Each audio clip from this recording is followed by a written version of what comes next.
Good morning friends. आज हम class 4 की रिमझिम बुक पढ़ने जा रहे हैं। चलिए हम पढ़ना स्टार्ट करते हैं।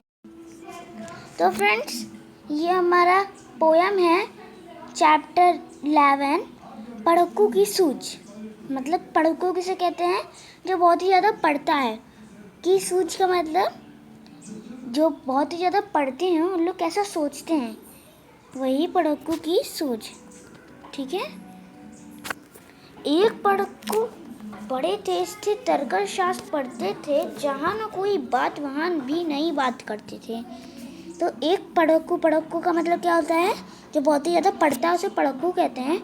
बड़े तेज थे, बहुत ही ज़्यादा पढ़ने बहुत ही ज़्यादा तेज थे। तरकश शास्त्र पढ़ते थे। तरकश शास्त्र मतलब मंतिक। जो मंतिक होता है उसे तर्कश शास्त्र कहते हैं। तर्कश शास्त्र कहते थे वो तर्कश शास्त्र पढ़ते थे, जहाँ न कोई बात वहाँ नई बात करते थे। इसका मतलब जहाँ कोई बात होती नहीं थी वहाँ पे भी कोई नई बात लाके रख देते थे। एक रोज वे पड़े फिक्र में, समझ नहीं कुछ पाए, बैल घूमता है कोलू में कैसे बिना चलाए। फिर एक दिन वो बहुत ही ज़्यादा चिंता में पड़ गए। फिक्र का मतलब चिंता में पड़ गए। वो कुछ समझ नहीं पा रहे थे कि जो बैल होता है वो कोलू में घूमता है कैसे है, बिना चलाए कैसे वो घूमता है। कोलू क्या होता है? जब पहले चक्की उक्की नहीं थी तो कोलू का इस्तेमाल किया जाता था तेल निकालने के लिए। तो उस वही कोलू में जो बैल घूमती है वो कैसे बिना घुमाए घूम जाती हो वो बैल कोलू में। कई दिनों तक रहे सोचते, मालिक बड़ा गजब है, सिखा बैल को रखा इसने निश्चित कोई ढब है। फिर वो कहता है कि वो कितने दिनों तक यही सोचते रहे कि मालिक बहुत ही ज़्यादा गजब है। मालिक की तो बात ही कुछ और है। मालिक तो गजब ही है। बैल को उसने सिखा लिया है कि बैल वो की कोलू में कैसे घूमते हैं। निश्चित कोई ढब है, मतलब कि कोई ना कोई ये चालाकी किया होगा। ढब का मतलब जो कुछ ना कुछ ये चालाकी किया होगा, तभी जाके इसकी भैंस सीखी होगी बैल। आखिर एक रोज मालिक से पूछा उसने, ऐसे अजीब बिना देखे लेते तुम जान भेदियो कैसे। फिर एक दिन जो पढ़क्कू थे, जो बहुत पढ़ते थे, वो जो बैल के मालिक थे, उनसे जाके पूछ लिए पढ़क्कू कि मालिक से ऐसे पूछे कि अजी बिना देखे लेते तुम जान भेद दिया कैसे, कि तुम बिना देखे कैसे जान लेते हो।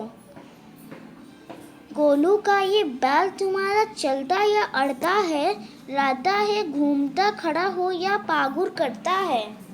वो बोलते हैं पढ़क्कू मालिक से उसके बैल के कि तुम्हारा ये जो बैल है तुम्हें कैसे पता चलता है कि ये कोलू में घूम रहा है, कि तुम्हारा ये बैल जो है कोलू का जो तुम्हारा बैल है ये चलता है या अड़ता है। मतलब तुम्हारा जो ये बैल है वो चलता रहता है या बीच बीच में रुक जाता है, रहता है घूमता खड़ा हो या पागुर करता है। सिर्फ इधर उधर घूमता रहता है कि या तो कुछ खड़ा होकर सिर्फ पागुर करता है। पागुर का मतलब क्या होता है? यहाँ पे पागुर का मतलब जुगाली करना। पागुर का मतलब जुगाली करना। मालिक से कहा, अजी इसमें क्या बात बड़ी है, नहीं देखते क्या गर्दन में घंटी एक पड़ी है। फिर जो मालिक थे उन्होंने कहा कि इसमें क्या बात बड़ी है, अजी इसमें इतनी क्या बड़ी बात है। अरे नहीं देख सकते गले में इसके एक घंटी पड़ी है। हमारी जो भैंस है उसके अंदर एक घंटी पड़ी हुई है, उसके गले में घंटी बंधी है, ये नहीं देख रहे हो तुम। जब तक ये बचती रहती है मैं न फिक्र करता हूँ, हाँ जब बचती नहीं दौड़ कर तनिक पूछ धरता हूँ। इसका मतलब जब तक जो उसके गले में घंटी है बैल के, जब तक वो बचती रहती है, जब तक घंटी बजती रहती है तब तक मैं फिक्र नहीं करता हूँ। मतलब फिक्र का मतलब चिंता नहीं करता हूँ तब तक मैं।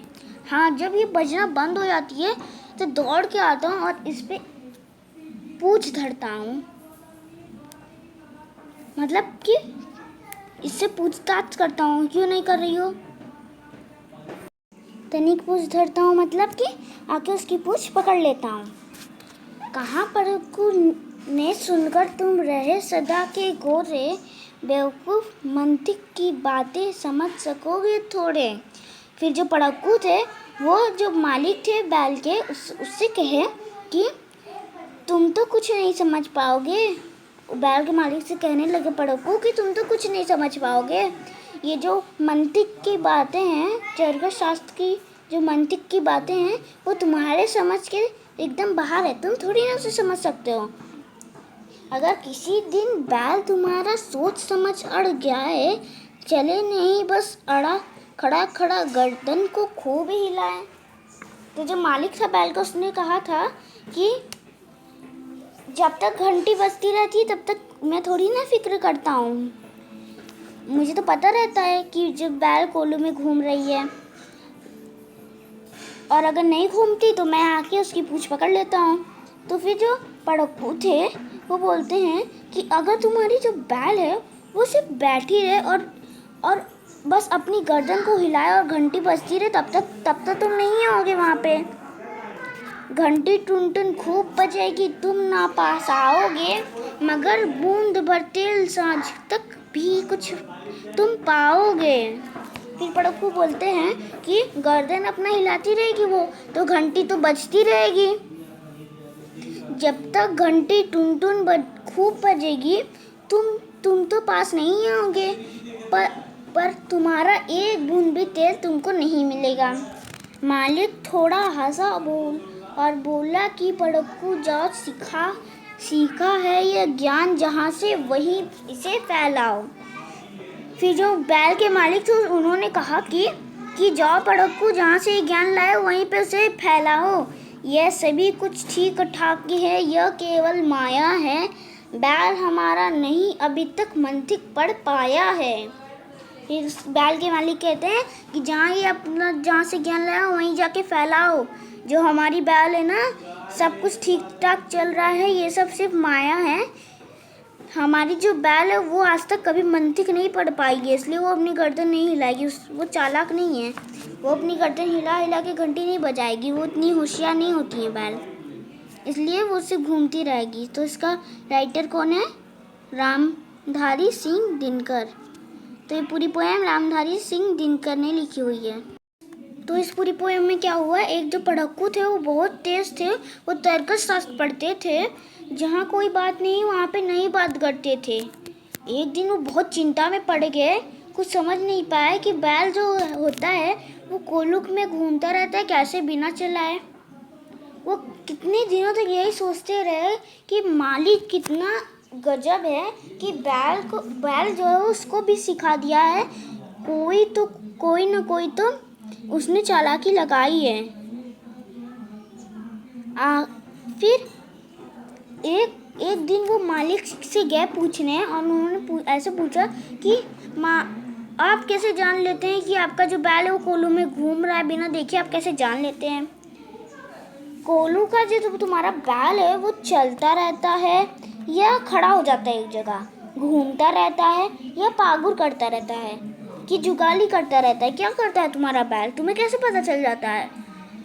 फिर जो मालिक थे बैल का उसने कहा कि देख नहीं रहे हो, मेरे गाय के गले में एक घंटी बंधी हुई है, जब तक ये बजती रहती है तब तक मैं फिक्र नहीं करता हूँ, जब बजनी बंद हो जाती है तो मैं उस पूंछ धरता हूँ, मतलब उसकी पूंछ पकड़ लेता हूँ। फिर जो पड़कू थे उन्होंने मालिक से कहा बैल के कि तुम तो कभी कुछ जान ही नहीं सकते, ऐसा तुम कभी मंतिक पढ़ ही नहीं पाओगे, तुम्हारी तो इसने सोच भी नहीं है। फिर वो जो पड़कू थे उन्होंने कहा, पड़कू का मतलब क्या होता है, जो बहुत ही ज़्यादा पढ़ता है, उन्होंने सुन के कहा कि अगर तुम्हारा बैल कभी सिर्फ बैठा रहे और अपनी गर्दन हिलाता रहे और जो घंटी है वो टुन टुन बजती रहे और खूब हिलाए अपनी गर्दन और घंटी टुन टुन बजती रहे, और तुम बैल के पास नहीं होगी ये सोच के कि मेरा तो तिल पिल रहा है क्योंकि मेरी भैंस घूम रही है कोलू के आर पार, पर जब तुम देखने आओगे पर तब तुम्हें एक बूंद तक तेल भी नहीं मिलेगा। तो मालिक कहता है कि जहाँ से तुमने ज्ञान लाया है वहीं जाके इसे फैलाओ। हमारी जो महल है आज तक वो कभी, ये सब माया है सिर्फ, हमारी जो महल है वो आज तक कभी मंतिक नहीं पढ़ पाई है। ठीक है। इसके राइटर कौन है? रामधारी सिंह दिनकर। कौन है? रामधारी सिंह दिनकर। तो हमारी पोएम यहीं ख़त्म होती है। तो अगर आपको मेरा वीडियो अच्छा लगा तो इसे लाइक, सब्सक्राइब, शेयर जरूर करिएगा। Bye bye.